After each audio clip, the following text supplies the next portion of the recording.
If you've been shopping for a tractor or maybe even just bought a tractor, there's some stuff I can almost categorically guarantee you your dealer did not tell you. That's what we're going to talk about today.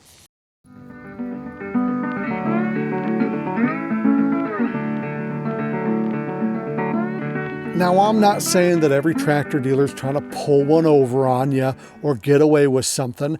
I sell tractors. And in my interactions with people, I hear things all the time that they either weren't told when they bought their initial tractor or when they were shopping for tractors, weren't told by the dealer. And it just seems like stuff that we should be talking about, but we don't. So that's what we're going to talk about today, is some things that dealers just don't seem to tell customers.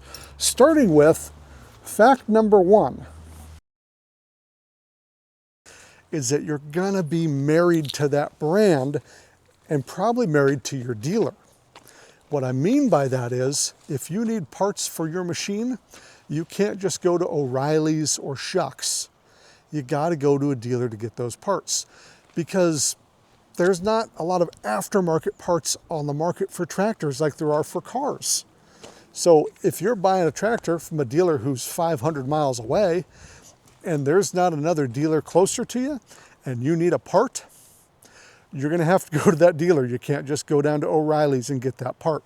Filters sometimes are the same way. They have some unique filters on tractors that you just can't get down at the corner store. I get customers coming into my shop all the time looking for parts on their tractors for brands that we don't sell, and they get kind of mad because I can't sell them the part. I don't have a way to look them up, and frankly, they're not all the same. I always hear that, oh, the parts are all the same. No, they're really not. These pins, for example, these pins going through this loader are unique to this tractor. They don't go on other tractors. So I can't just pull a pin out of my drawer and hand it to a guy who's got a Kubota. So it's a problem. So the parts on this tractor are unique to this tractor and unique to the brand. If you do not like the dealer you're buying from and you don't want to deal with him in the future, you're going to have to. So maybe pick a different dealer. And if you need service done in the future because there's a diagnostic light on your computer or a check engine light, you are tied to your dealer, because there is no OBD2, like a scan tool like a car has, for tractors. Every manufacturer has their own diagnostic computer system. So if you're thinking about buying a Coyote tractor and then taking it to the Kubota dealer because they have a good reputation for their shop, you're out of luck, Chuck, because the new tractors all have computers on them, and if you need any diagnostic computer stuff done where they plug them in, Kubota dealers ain't going to be able to get that diagnostic computer from Coyote because they're not a dealer. So something to keep in mind, once you have that tractor, you're married to your dealer, so make sure you pick your dealer well. Now, something that really surprises a lot of my customers is that their tractor doesn't have a title. I tell them right off the bat, your tractor doesn't have a title.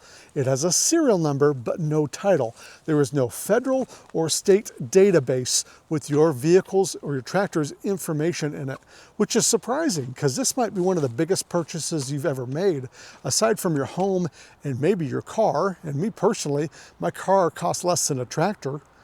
It's a huge purchase and there's no title. So how do you prove you own it? Well, you gotta have your serial numbers written down somewhere. You gotta make sure you have your invoice from your dealer somewhere safe and save that information. There's a couple serial numbers on each machine. So your loader is gonna have a serial number on it. Your tractor is gonna have a serial number on it. And if you have a backhoe, that'll have a serial number too. Make sure you've gotten those written down. So where's the serial number at? That's a great question. On a loader, for example, it's going to be somewhere on the loader frame. There's going to be a little silver placard. Mine's on the inside right here. Get that number, write it down. It's evidence, right? Because if your dealer disappears in 20 years or you move, they're the ones with the information on this stuff. You're depending on them. Don't depend on them. Save it for yourself. And then on the frame rail of the tractor somewhere, see that placard? That's another serial number placard for the tractor. That's kind of your most important one. It might be on the outside in an easy spot like this tractor, but I've seen them just buried under here. Check your tractor's serial number. When you get it, compare it to your paperwork, make sure it matches, and have that in a safe spot. Because there's something else your dealer probably didn't tell you, and this is gonna make some people mad at me for letting the cat out of the bag. It's that your key is the same as the other guy's key. Okay, so tractor manufacturers within their brand use pretty much the same key for every machine. That's just how it goes with equipment. Lawnmowers are the same way, bulldozers, excavators, they all work that way. But a lot of dealers don't tell that to their customer, and it might make it so you can't make your machine as theft-proof as you want. Because if you got one of those neighbors is one of those dudes who likes to borrow stuff without asking, and he's got a key to your tractor because he owns a similar one, he could abscond with it, make it disappear for a while. It could happen. And if you don't have your serial numbers written down, now we're really having a hard time proving to the police that, hey, that's my machine over there. So the keys aren't unique. Sorry for letting the cat out of the bag, but I think people need to know that.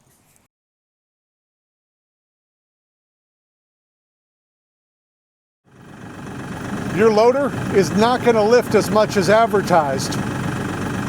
Probably. So this is where some shenanigans kind of do come into play. It's not really your dealer's fault. I blame it on the advertisers and marketers for tractor companies.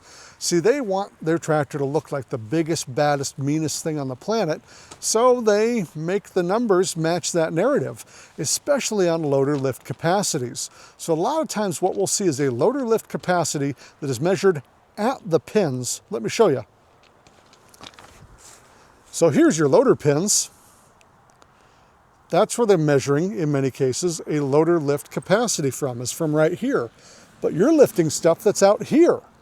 And of course, the further we get from these pins, or the lift point, the less you can lift. So if you're rated to lift 2,000 pounds here, by the time you get all the way out here, it might only be 600 pounds. It might be 400. It really depends on geometry and physics and math that I'm not good at. Now, some companies do also give you a measurement 18 inches or 24 inches aft of the pins. That's great, but a lot of the marketing will measure at the pins because, yeah, technically you can lift that much weight right here. But if you have a set of forks on here, you're not going to lift that much weight. The farther the weight gets away, the less you're going to be able to lift. Now, if you tip the weight back like I'm doing here to get the weight to transfer onto the pins, you can lift way more weight. But if you need to lift a ton with your loader on a regular basis using a set of forks, and your tractor's rated to lift 1,000 pounds, or 2,000 pounds, it's not gonna do it. Not in a million billion years, no way. There's even stuff I'm seeing now where they're rating to lift to 24 inches off the ground, but they're not telling you a full height rating. So the marketers are getting a little sneaky because there's a race to make these loaders look like they lift more than they can. Now, like I said, if we can get this weight backwards and transfer it onto those pins, you can lift way more. But what we're also seeing with tractors is sometimes when the loader's on the ground, hold on, let me get this loader on the ground. And you've got your bucket on here or your set of forks, you can't curl back at all to get weight onto the pins. And that's a secret here. If I get under something with these forks and then I can tip back to get the weight on the pins, then I can lift way more weight. But if you can't tip back, you can't lift the weight. It's one of those things, okay? Another thing your dealer might not tell you or might not have told you is that your rear tires need to have some weight in them. You've got to get some wheel ballast in the tires. They probably will charge you for it. At our dealer, we don't charge for it currently because we don't want to sell tractors to widows. See, if you don't have weight inside these tires and you lift one of these absurdly high amounts that these tractors are now rated to lift, you are gonna get that back end off the ground. At the very least, you'll be twerking. If you don't know what twerking is, you can Google it later. It's a thing. The kids do, I guess. Anyway, this back end's gonna be jumping all over if you don't have weight in those tires, and maybe something extra on the back as well to really counteract that weight on the front. So if your dealer hasn't told you about wheel ballast, make sure you get wheel ballast in these tires. It adds traction, stability, security, safety. It adds a lot to the tractor by getting some weight in the tires. Get some rim guard wheel ballast. It's pretty cool stuff.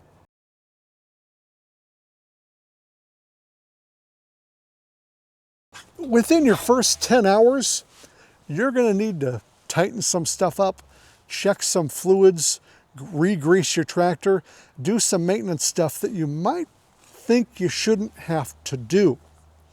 Now, why is that? So when we bring a tractor in that's brand new, we do a thing that's called a PDI, or a pre-delivery inspection. It's this huge list of stuff. And of course, all dealers do it, right? Sure they do. But let's just pretend you've got a perfect dealer like me, and we make sure that our guys are going through that list with a fine-tooth comb and making sure that every bolt has been tightened, every grease zerk has been greased, all the fluids have been filled, the tire pressure is perfect. Should you still check it out at 10 hours? Yes. At 10 hours, you should be going through every bolt and fitting on your tractor and just tightening them back up, because tractors are not cars. They're not trucks, they're tractors. They're out bouncing around in your field, driving over gravel, lifting stuff, pushing stuff, doing all sorts of stuff. And it just makes things kind of loosen up a little bit. And you may need to just go through and check your lug nuts and tighten them down at 10 hours. And probably every about 50 hours after that.